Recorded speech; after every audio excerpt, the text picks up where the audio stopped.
Hey,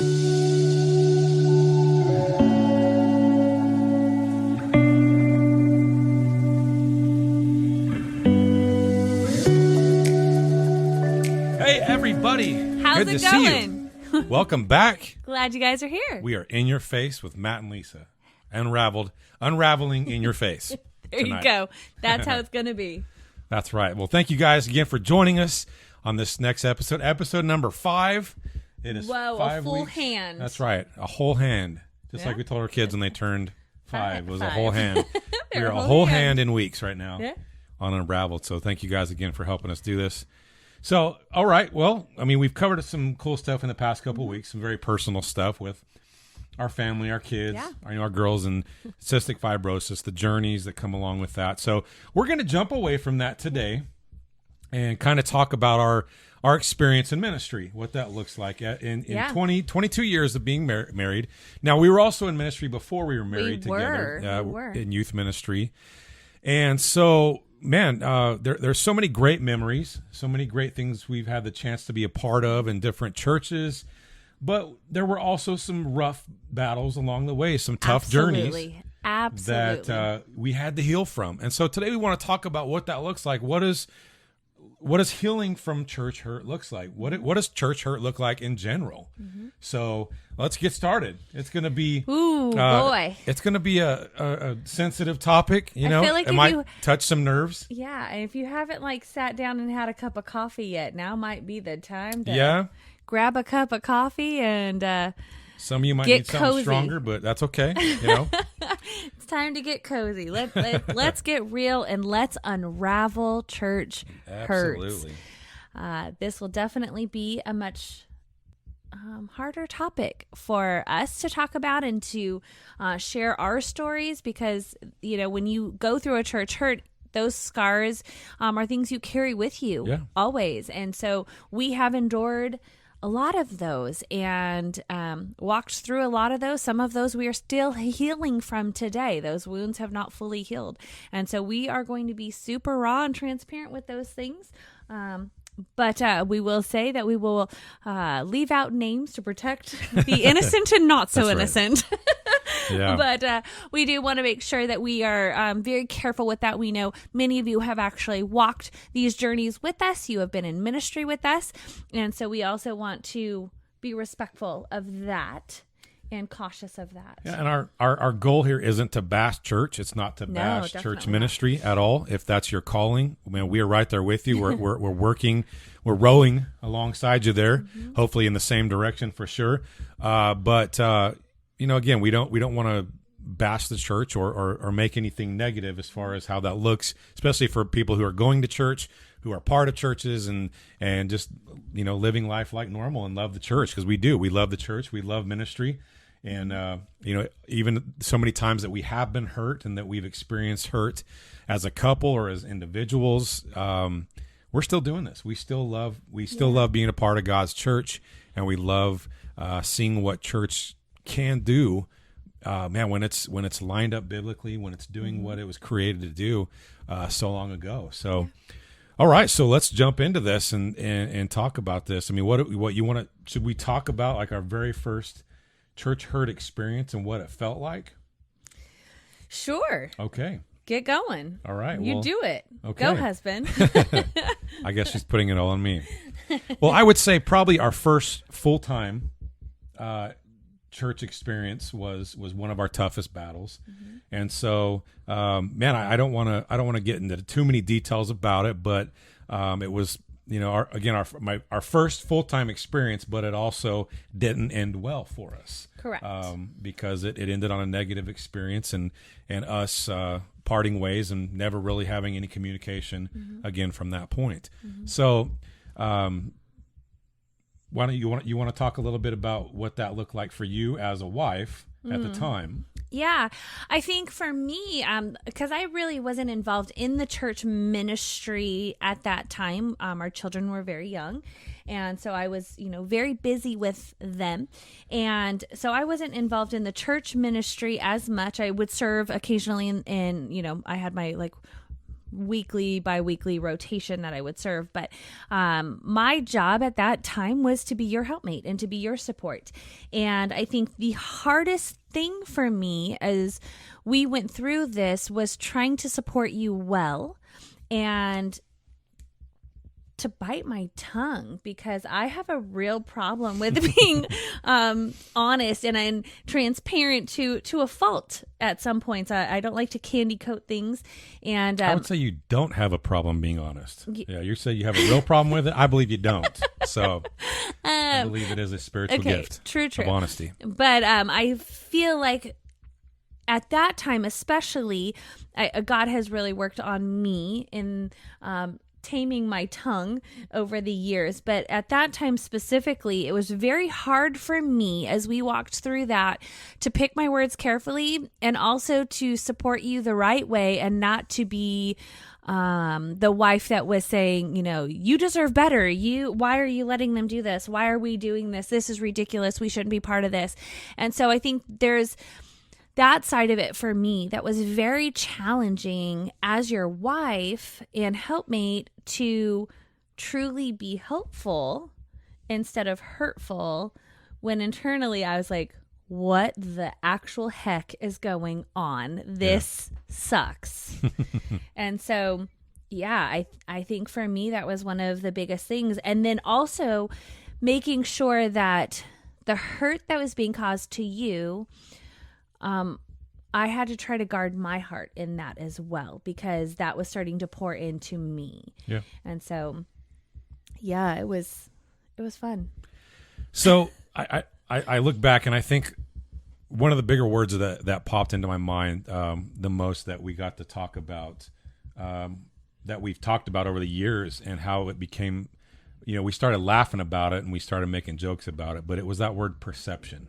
And how, the place we were at, we were being told that it's all about perception. Yeah. People have to perceive that everything's going great. They have to perceive that there are no major problems in our lives. They have to perceive that there are no struggles in our marriage, in our finances, in our personal lives. So let's talk about that idea for a second there, and that word perception. Just basically, it's almost to me like, let's deceive. Yeah. Let's not be real. Let's put on the show, which, for many people who have been in church for a long time, we know what that looks like. Especially, we know what that looks like from a church goer. We know what that looks like from church leadership, of what putting on a show looks like. Yeah. And to me, so when I think of that word perception and how that came up in so many different conversations at that time, it's, again, we've joked about it at this point, at this point in time of our lives, because we've kind of moved past that. But it was tough for us because, looking back at that time period, I could honestly say it was one of the more difficult financial struggles we ever had in ministry. Absolutely. We were young parents. Absolutely. We had a 1.5-year-old daughter. We were pregnant with our second daughter, and not even knowing what that was going to bring along, as you've seen over the last couple of weeks, and what that was going to look like. But and even just further after the birth of our second daughter, and how that word perception again played into everything there. So in our finances, in our marriage, in everything, in just my ministry as a worship pastor, all that stuff, that word perception just came up so much, because people needed to perceive that everything was always okay and always on the up and up. We couldn't financially, be real. it had to be that way. Emotionally, it had to be that way. Parenting had to be that way. Everything. It was very important that everything was perfect, and that's just not real. As we all know, life is hard, and things are never going to be perfect all the time. And you're going to go through hard things. And when you can't be real in church, let alone when you are in ministry and you are working with the staff and you can't be real, there's a whole nother side of things that go south really fast. And that's what we saw happen. Yeah. And so that spiraled real quickly, and we had to make some harsh decisions as well, because we weren't going to live that way. That's not who we were. We attempted it. We really tried to fall in line with what was being asked of us, and the more that we did that, the more that we struggled. Yeah. And the more that we felt fake, that we felt frustrated, that we felt just inadequate. And it really began not only to play a role in us mentally and emotionally, but spiritually as well. And the decline started. I liken it to the idea of driving around with the check engine light on. Yeah. It really was, because no one on the outside, the car sounds fine. It looks like it's doing okay. But on the inside, there's something wrong. Yeah. There's something happening with that car that needs to be looked at. And that's kind of how it felt for us, as we were driving around with the check engine light on the outside. The everything looked great. The smiles, the way we dressed, and doing our hair, and putting on, not me putting on makeup. Well, not then. Yeah, at least not then. Not that I do now. Yeah. Not even for the show. This is all me. Yeah.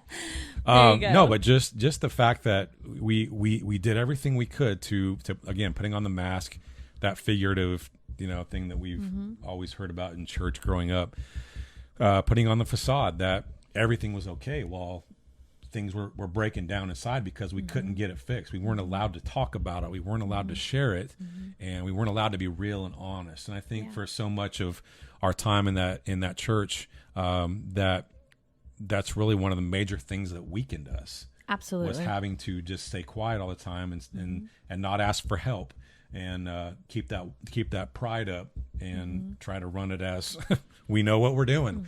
Where everything's great, everything's perfect. We're not struggling at all. And then even after, again, like I said a minute ago, the birth of Emma just got even harder, because at that point, we're trying to juggle something's wrong with our daughter, but also being made to feel like, oh, you guys are just overreacting. You're being helicopter parents. Yeah, you're hovering too much. You just need to relax and let your baby be a baby, and things like that. And you had to miss things.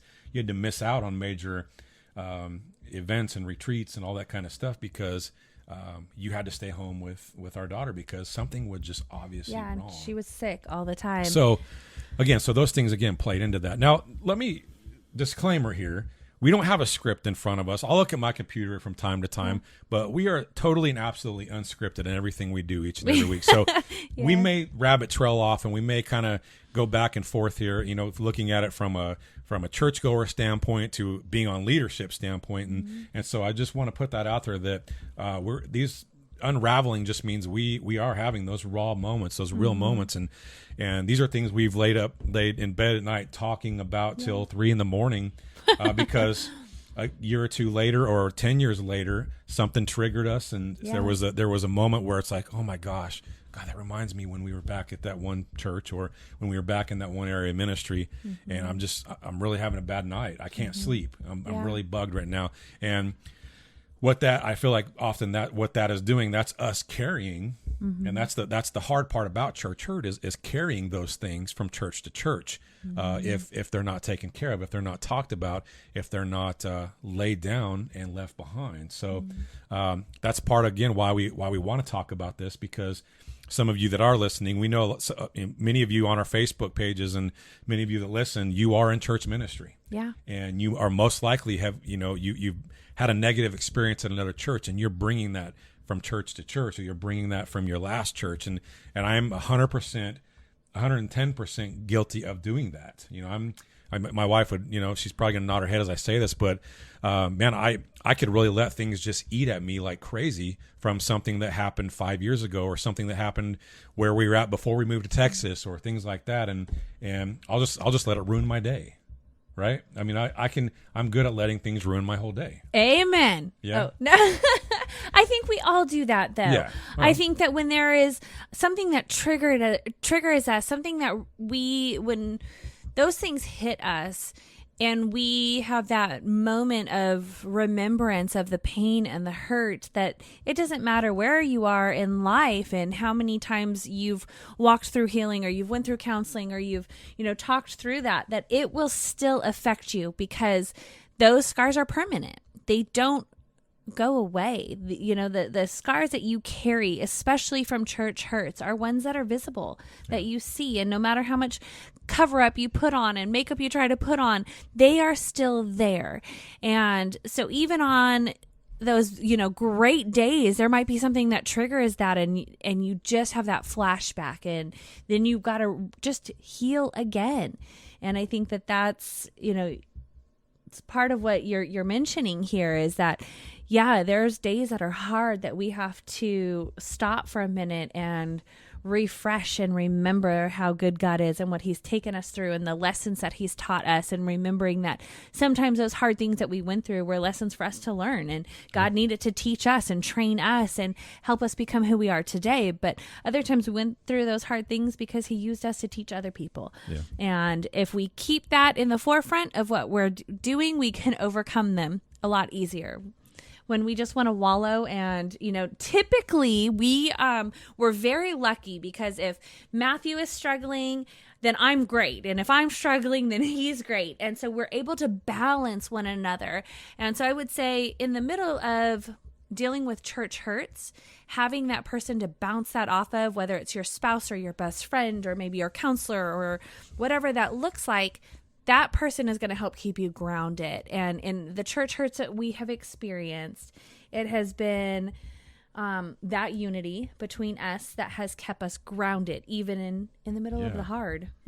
And I think, again, going back to where we were at, I believe it's the healthiest thing for anybody in ministry to have that outlet, to have that person, to bounce off everything that you're going through, and again, with that idea of perception, it was ingrained in us to never allow that to be. Mm-hmm. And I even recall one time I sat in a swimming pool with a friend that was there, and I was telling him all about the struggles that we were having, and somehow it got back to the pastor, and I was brought in the office and said, you're not allowed to talk about these things with people in the church. Mm-hmm. And I thought, man, this is one thing that made me feel better. This is one thing that made me feel encouraged, because he did encourage me. Yeah. And I don't think he ran to the pastor saying, "Oh, you won't believe what Matt told me." I think he was probably just in conversation, say, "Yeah, Matt and I had a great conversation. I know they're going through a lot of things, and so it was just neat to be able to pray for them."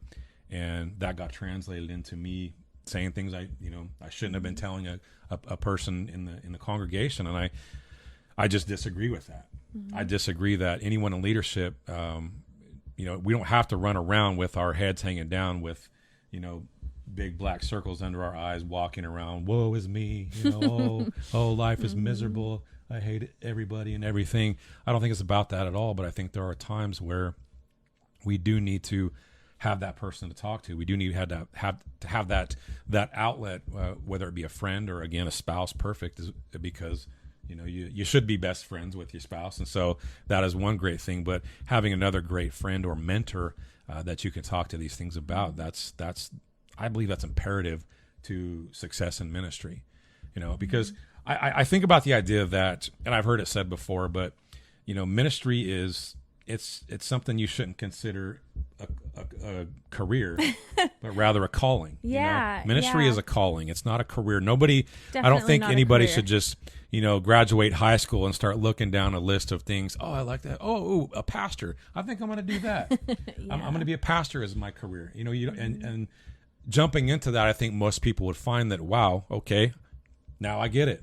Now I see why, and I think it was Charles Dobson or somebody that I read, a quote. I'll probably kill the quote, but basically just in the sense that, if you could choose anything else to do in life, do it. Choose it. Yeah. Don't choose ministry, because it is something special. It's something, it is a major calling, and you need to be gifted, by the Holy Spirit enough to be able to walk through ministry, because, again, in ministry, you're going to experience the hardest pain. You're going to experience the biggest hurts.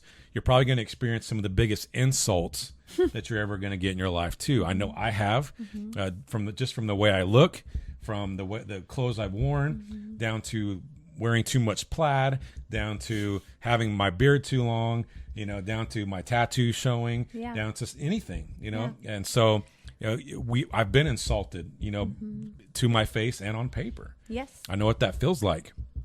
And so when you look at ministry, you have to realize, I'm called to do this. And that means, God, you're going to give me the strength and the endurance and everything I need to make it past these mountains of hurt that I'm going to go through. And he has, because, again, 22 years now of marriage, I could have given up a long time ago. I wanted to give up a long time ago. There were years where I took a year off and just said, I'm done. I don't want to do this anymore.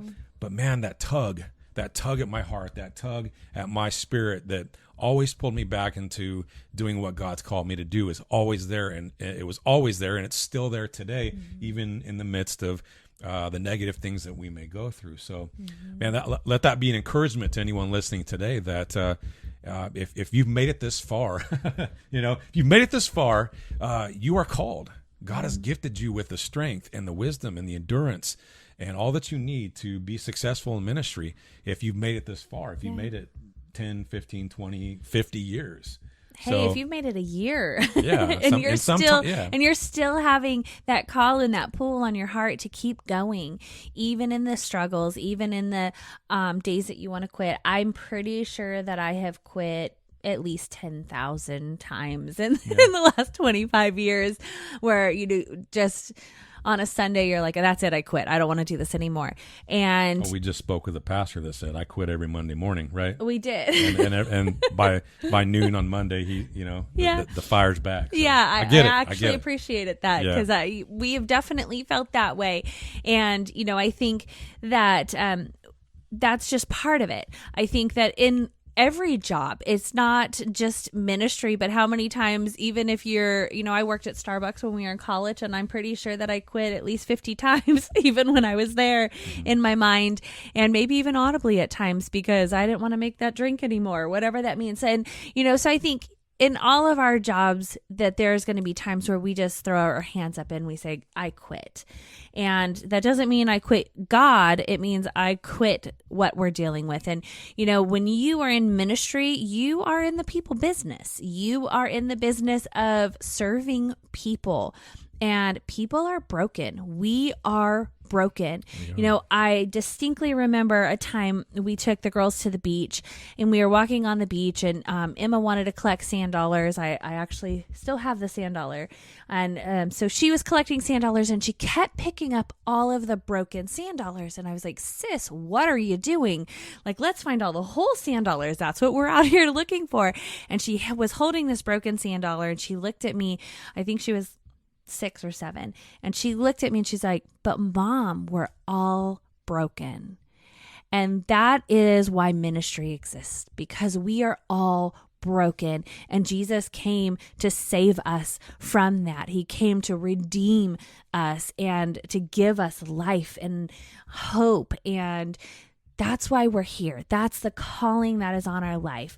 And that's why even in the middle of the hard of ministry and the church hurts that we've gone through, it's that we know that we are called to a purpose greater than ourselves, regardless of people, regardless of the hurts, regardless of all of those things, because we serve a God who chose us to serve him and called us to that purpose. And that is something that gets us through all of those I quit days, gets us through those I quit moments, and helps keep our minds in the right place. And we would be lying if we said that we didn't go through, those valleys where it's hard, and we've done that a lot. Yeah. And I think in the same sense of you saying that God has called us to serve him, he's called us also to serve people. Absolutely. And that's, to me, that's what leadership truly is. I've always tried to consider myself a servant leader, that I'm here to serve. I'm here to help you become who Christ has created you to be, who God has created you to be more like Jesus. And however I can help you get to that point, I'm going to serve you in doing it. Mm-hmm. So I think that's something in that idea of serving also means that again, we are walking beside people in the toughest parts of their lives. And that's one thing I had to remember over time too, as those insults have come, or as people have walked away, or as people just gave up, or as some of them just didn't click with you. That, again, my job as a pastor, number one is to serve God, of course, but number two is to serve people, and to give my life and my gifts to my church, and allowing everything that I do to help everybody in that church become who God has created them to be. And that's gonna pull out a lot of emotions and a lot of different reactions from people, I think, at times too. So, and I think it's just even the idea of what a servant was. A servant, was never someone who lorded themselves over somebody else. A servant was somebody who was often treated poorly in the Bible. You look at all these movies we've grown up with, all these different books, servants were the lowest of the low, and they were often treated very badly. They had the worst place to lay their head at night. They had the worst, they had whatever was left over at the end of the day. And, so it's always so interesting for me to compare that to serving people as a Christ follower, but also as a leader in a church, because again, those are the things that we are going to experience sometimes, the hardest of the hardest days. And so that's one thing we have to be aware of in church ministry, is that we're not there to be better than anybody. We're not there to lord our greatness and our goodness and our money and our power and our whatever else that we have over the people that we are there with. Our job is to walk beside people and to help them become who God has created them to be. So that's a lesson I've had to learn over time. Yeah. Amen. So, let's take a second here and kind of talk about what does trauma look like? And I use the word trauma because it is. When you get hurt, really hurt, you go to an ER, right? You go to the trauma ward. You get the best help you can get because your life is being threatened by something. And I think, in a sense of ministry or church period, your spirituality, your commitment to being a Christian, your commitment to God is being threatened by something. Yeah. So it's trauma to me. So what is, I guess, in your thoughts, in your mind, what do you think trauma looks like as a church hurt? Good question. See, yeah, definitely not scripted, because I wasn't prepared for that That's kind right. of I'm question. I'm going to put you on the spot. I think trauma is when, especially in ministry, is when you are in a place of absolute brokenness. You are in a place of just complete disarray. You can't see up from down. And so I think that when you're going through the middle of that trauma, you can't make sense of anything. And it's very easy to blame God. Oh, yeah. For that trauma. It's very easy to say, well, God, I'm here serving you, and look what you're doing to me. Look what you're putting me through. I believe that PTSD is real, and it's real in ministry. I have had to deal with some of that in my own life and in my own ministry walk. And I think that, think about a soldier on the battlefield fighting, and the trauma that he endures, the hard that he or she endures, that has them in a place where they can't think straight because of what they've seen and what they've endured, and the pain and heartache that they've gone through. And just as much as, the Bible compares being in ministry and being a warrior of Christ. And it is, so similar in so many ways, because we in ministry are on that front line, and we are seeing things that are hard, that mentally and emotionally and spiritually deplete us of everything that we have, to where it is impossible to see anything but bad at that point. And so I think that would be the trauma that I know you and I have walked through in ministry. And we've been in that dark place where it never seems like you can come back from that. Yeah. You know, I look back at so many movies I've seen as soldiers have come home from war, and man, I have such respect and love for anyone who gives their life for our country or gives their life just for another soldier or just for their family. It's so much love and respect for that. And I couldn't make that a greater thing, you know, in my life than to just to say again, thank you for that. But absolutely. But I also think, you know, when you talk about PTSD, you talk about those struggles when they come home. It shows up in all their reactions. You think about it. It shows up when they get in an argument with their wife or their husband, or one of the kids are just going crazy the whole time, and they knock a glass off a table somewhere, and that noise causes a reaction, causes a bit of a traumatic moment. And you know, fireworks, you know, that 4th of July is tough for a lot of soldiers as well that have been in major battle. So, you know, when I think about, you know, how we have been hurt or how people have been hurt by the church, it shows up at home. Yeah. It shows up with your spouse. It shows up with your kids.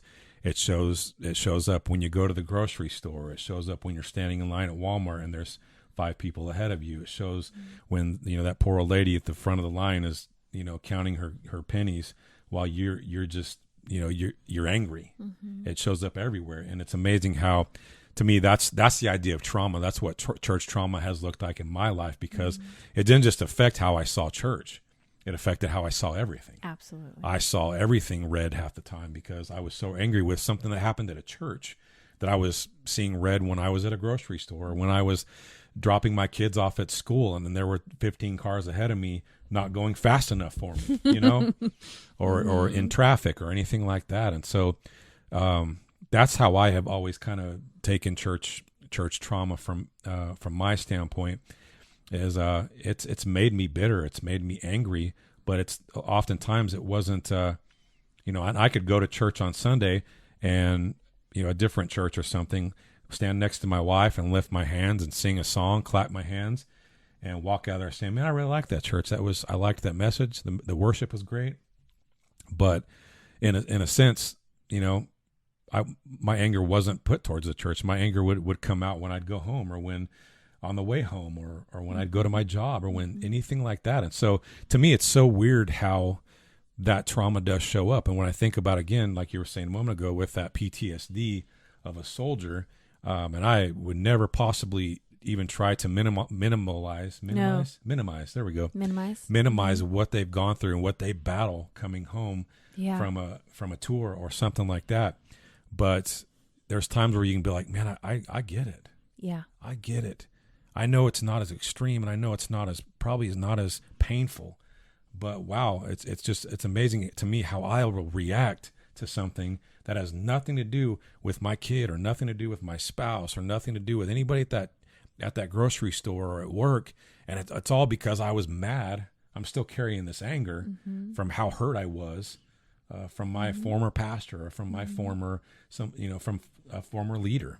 So to me, that's what the trauma can show up in my life. And I know there's many people that I've talked to in my life, you know, just not that weren't in ministry or were in ministry, and it's the same thing. It's an anger, and it's a like a heavy backpack full of rocks you carry around sometimes. So how do you unpack that? One rock at a time. But I mean, honestly, you know, here we're talking about the trauma, and we're talking about what we've carried with us and what we've endured. But how do you get through that? How do you let things roll off your back? How do you move forward when you've endured that kind of pain? And that's, you know, something we've had to also do and overcome and walk through. And so I think, you know, that would be the next step, is when you've endured trauma and you stop to assess what is in front of you, what has happened. When you get the right people around you, the right team around you, then you can start to unpack. And I remember there is a speaker and author. Her name is Lori Salerno, and she actually, I got to see her in person at a women's retreat, and I remember she was sharing how when she endured trauma in her own life, that she, realized that if you could just crawl like a baby, if you could just, army crawl, like on your hands and knees and pulling yourself forward, at least you're moving forward. And that forward movement, even if it's slow, even if it's, hardly anything, it's still moving forward. And as you keep doing that, you begin to build strength. And that strength is what will lead you to being able to move a little faster, which will lead you to be on your hands and knees, which will then lead you to being able to start to, stand up until you get to a place where you can finally run again. And so we've had to walk through that. We've had days where we are hardly able to army crawl. Yeah. And we've had to walk through that from, each step of that, each phase of that, from the crawling and just dragging ourselves. And sometimes it might have been, us pushing one another from behind and helping, or dragging one another and being able to help us get through those moments. But it has been to get through the trauma, has been to endure the walk, endure the, the race of that. Yeah. My pastor and I just had a good conversation last week. And, one thing he told me was, one of the hardest, two of the hardest conversations he ever had to have in his life was one, asking for his wife's hand in marriage from her father, which we know as husbands, if we had to do that, scariest moment of our lives. You had to do my mom. With her as mom. But the second one was a moment where he had to tell his spouse, I need help. Yeah. I need help. I need to get help.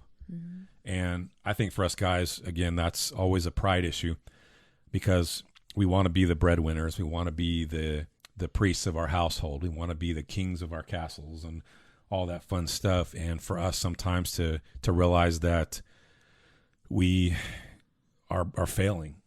We're failing in a certain area. We're messed up in a certain area. We're not doing what we're supposed to be doing. For us to actually say those words, I need help, is the hardest thing to do. And I know it has been for me many years of my life, not just in church ministry, but in our marriage with our kids. Many times, and even just with my past trauma, family trauma, when you think about stuff like that, which whole nother show, right? Just to say those words, I need to get help.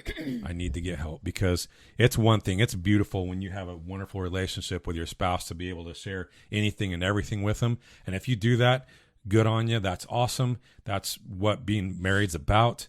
But there's a point sometimes where we got to take it further. We got to knock down that wall of pride. We got to realize that as great as that is, it needs to be more. It needs to be deeper. It needs to be it needs to be professional, or it needs to be sitting with a group of men in a specific study of something you're struggling with that you can share life with and bounce life off each other with. And so for me, that's what I had to do when it came to church ministry. And I'll be honest, here I am 22 years later of being in church ministry and being in marriage and being a father, being a husband. And there's been a number of times, again, that I had to say, I need help. And I don't know what's wrong with me. I don't know what's going on, but I need help. I need to figure this out. And again, that's a hard thing to say to your spouse. That's a hard thing to say to your church leaders. That's a hard thing to say to your pastor. It's a hard thing to say to your kids. But I'm so amazed at how when you actually do make it happen, the change that people see in you, the change that your spouse sees in you, the change that your kids see in you. And I know that's how it was for me.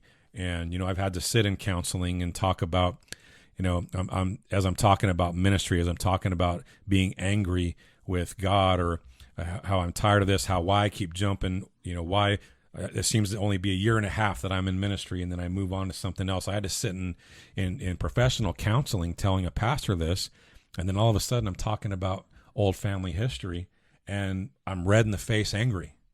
I'm punching a pillow. I'm taking a pillow and I'm punching a chair, or I'm yelling at a chair over something, and so it's amazing how a lot of times too that church hurt it's not often just the church hurt. It's the many things that we carry in our lives. But again, because we're talking about church hurt today, that's just the way that's another thing that us as husbands, us as church leaders can do, is carry that from church to church, or carry that from month to month or week to week until we explode, or till something happens in our marriage or things like that. And so that's a place that, again, we don't want to be. Right. And as wives, we and women, we are fine. We're fine. Freaked out. Insecure, neurotic, and emotional. If you know, you know. Yeah. But we're fine. And that's what, we tend to how we tend to express ourselves is, we're fine. I'm good. It's fine. It's perfectly fine. And us guys do it too. And, we also are fixers. We are nurturers. And so we want to, fix something that we can't necessarily fix, or that nurturing side comes out in us. And we think that we can handle it ourselves and fix it ourselves. And, I also have gone through counseling and been able to break down those things and really look at the big picture on why I feel the way I feel. And, I think really the big takeaway from this is it's okay to not be okay. Absolutely. But you have to move forward from that. So even if you are not okay, then what is the step? What is the army crawl that's going to take you to move forward? For us, it was counseling. It was not just individual counseling. We had couples counseling. We did a lot of different things that helped make us individually stronger and stronger as a couple. And so it is okay to not be okay. Yeah. And you have to get to a place where you can get out of that. And so it's time to start that army crawl. It's time to move forward, because it is inevitable that we will be hurt in our life. It is inevitable that whether it comes from a spouse or a friend or a family member or the person driving next to us or the church or whatever that looks like, we will experience hurt. And we will experience grief from that hurt. But it is how we move forward that really matters. I mean, in 25 years of ministry, or maybe longer, we have experienced a lot of hurt. But wow, have we experienced a lot of amazing, amazing things. Yeah. And we have seen God move in ways that we could, sit and talk about for days, and how good God is and what he's pulled us through. And, we talked about one church experience with you guys, and we have dozens, it feels like, that we could sit and talk about. But it all boils down to the fact that in ministry, you are dealing with people. And dealing with people, my pastor growing up, Jeff Johnson, said, people are bummers. And you have to remember that you are doing this for God. And if you keep your mind on the fact that you are doing this for God, you will be able to keep moving forward. Yep. If you dwell on the fact that you are doing this for people, wow, you are going to be hurt. You are not going to be able to move past that. And so you have to keep focused on, this is between God and I, and he will give me the strength to get through it. And we are living examples of that. We've had to endure. People are bummers, but God is not. He sounds like a surfer. Was he? He was. Okay. He bummers, is, man. I should say. People are bummers, man. That was a Southern California pastor. Right. Shout out to Calvary Chapel Downey. I was thinking, that phrase again, it's okay to not be okay. Yeah. But it's not okay to stay not okay. Correct. I'm going to coin that. Right? There you go. Yeah. Write that down. No, but it really is. I think, again, because, and I can speak, I only speak from a male standpoint because, one, that's what I am. But number two, I've had so many opportunities of counseling with other men. I've had many opportunities of sitting in groups with other men who we've all talked about this. We've all talked about that moment where we had to just throw our hands up and ask for help. And we had to realize that we're not okay. And if we stay that way, we're gonna ruin even more things. Mm-hmm. We're gonna break even more things. spiritually, mentally, emotionally speaking, we're gonna break things even more.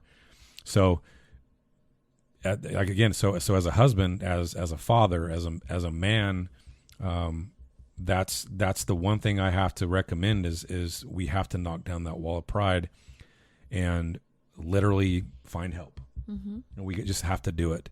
And I can tell you that the greatest moments of my growth as a husband, as a male, as anything, have happened because I said I needed help and I sought it out. Mm-hmm. I did it.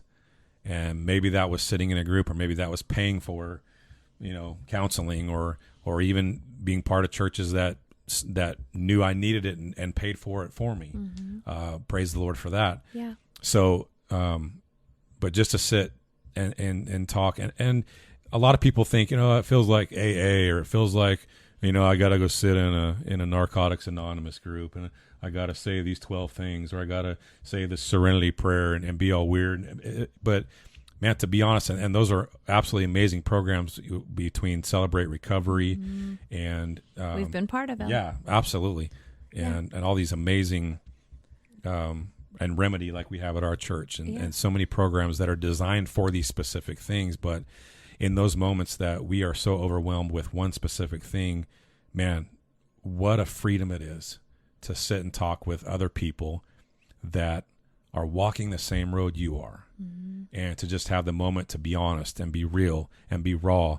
And I've sat in groups with guys that they would drop every F-bomb and S-bomb and D-bomb as they poured out that reality, as they poured out that struggle, mm-hmm. as they poured out that hurt.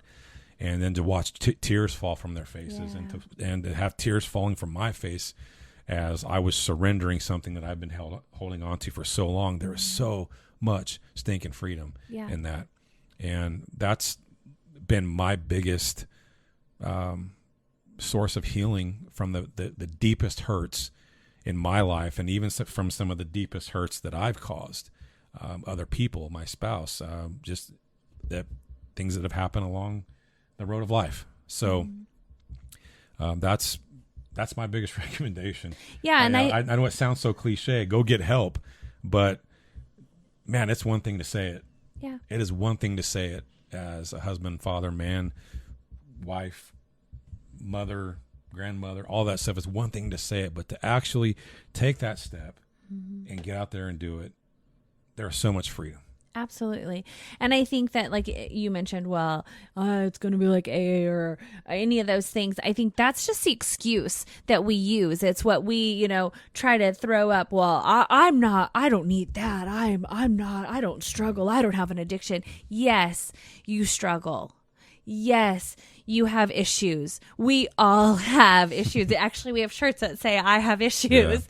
Yeah. And Jesus is the remedy. But, we all have issues. And if we think that we are above getting help, wow, that's a whole nother issue in and of itself, because you are never too strong to ask for help. You will not have that physical strength to get through everything that you're going to go through. You need help. That is why God created people. That is why he created relationships, so that we can get the help that we need. That's why as spouses, we are helpmates with one another. And that's why, we seek relationships. That's why we are created for that, because it is something that does change your life, is being able to speak to somebody else who can turn around and pour life right back into you. And so if you are going through a church hurt, if you have gone through a church hurt, if you are still struggling with that, if you are broken from that, we first and foremost want to encourage you to seek help, whether that is through a close family friend, a relative, a counselor, whatever that looks like in your life, to seek help. And if you do not have somebody in your life that you feel you can talk to, please send us a message. Yeah. Please let us partner beside you and walk that road with you and give you some encouragement on that journey. And so reach out and get the help that you need, and don't be embarrassed. There's no judgment here. We have gone through the hardest of hard and have come out stronger on the other side. It's that refiner's fire kind of, thought of like, we've gone through the fire and we've come out more beautiful than we could have imagined. And that beauty from the ashes that we've seen. Hey, thanks. But but it's really what we've walked through, what we've lived, and we've seen how God has taken us through hard and made us better. And so allow in your life the hard that you're enduring, allow it to make you better and stronger. And that way you get to use that story that you're going through to help somebody else and help them through their journey. We have had the amazing opportunity to share our stories and help other people who are walking through something similar because of what we've endured. And you guys have that opportunity to take the rough and the hard and the things that seemed impossible and get the help that you need, and then share that so that you get to impact somebody else's life and make a difference in their life. And so that's our challenge for you guys, is to seek the help that you need so that you can be the best that you can be, and God can continue to do amazing things through you, because he will if you just let him. Sure will. Absolutely. Yeah. That was a lot. I'm with you on that one. Yeah, just know, again, if you want to reach out to us, we're going to, in whether that's through a messenger or email or even giving us a call. I mean, we're going to be probably a lot more real and honest with you there than we would be on the camera. So for sure, because, again, those are the moments that bring healing, in my opinion. And in my experience, are those real, raw, honest moments that we can share with each other. And we are absolutely willing to do that for you and with you. So, so I think, man, this is going to lead us to a whole nother conversation, which we can talk about next week, is what rebuilding trust looks like in a church. Because I think at some point in time, we stop trusting people. We stop trusting leaders. We stop trusting what the church is. And we try to do it on our own, or we walk away from it. And so rebuilding trust is is one of the biggest pieces in moving forward in ministry, or even just sitting down on a church chair or a pew, whatever you want to call it, and get walking back in those doors again after being hurt. So because it's not just trusting the church, but it's trusting God.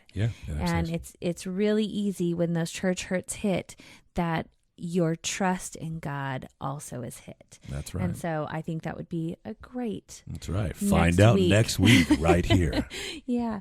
And so let's dive into what that looks like to rebuild after a church hurt. Yep. So we'll unravel that. All right. Next Unraveling week. Trust. I think hopefully that's a good hook, line, and sinker for you to join us next week. That's right.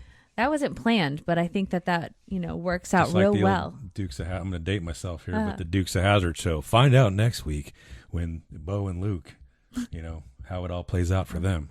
So we're gonna put it out there too. Yeah. There That's you go. for my 40 and up crowd for sure. If you know, you know. Yeah, if you're in your 30s, you're like, Dukes of Hazzard. What's that? What is that? Or if you think it has anything to do with Jessica Simpson, we got a problem. Oh yeah. For Johnny Knoxville, yeah. But anyways, we love you guys. Thank you again for joining us this week on Unraveled with Matt and Lisa. Man, what a joy it is to do life with you, to walk this journey together, and especially with you. Hey, you're pretty with awesome. you too. You're pretty cute. All I right. like you. Well, try to be. Thank you guys so much for being here. Make sure to like and follow and subscribe so that you get all of the notifications when all of these things post live, so that you can continue to unravel things with us. So thanks for being here. We hope you guys have an incredible day or evening, whichever one you're listening. And may God bless you and go before you and give you the strength that you need to seek the help that you need. Awesome. So, have a great week. Have a great week. Bye. Bye.